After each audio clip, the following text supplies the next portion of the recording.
আগামী ৩০ এপ্রিলের পর থেকে সারা দেশে অনলাইনে জুয়া ও মাদকের বিরুদ্ধে সমন্বিত অভিযান চালানো হবে বলে সংসদকে জানিয়েছেন স্বরাষ্ট্রমন্ত্রী সালাউদ্দিন আহমেদ।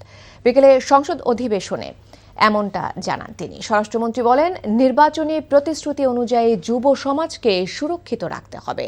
যুব সমাজকে রক্ষায় এর কোনো বিকল্প নেই। তিনি বলেন, অবৈধ সীসা লাউঞ্জগুলো যাতে নাম ঠিকানা বদলে আবারও কার্যক্রম শুরু করতে না পারে সেজন্য গোয়েন্দা নজরদারি জোরদার করা হয়েছে।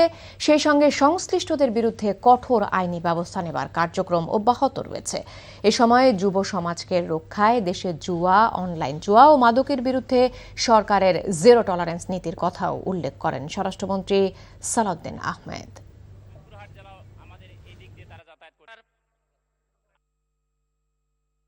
আমাদের নির্বাচন ইশতেহার অনুযায়ী, জাতির কাছে প্রদত্ত প্রতিশ্রুতি অনুযায়ী এদেশে জুয়া, অনলাইন জুয়া এবং মাদকের বিরুদ্ধে জিরো টলারেন্স ঘোষণা করেছে।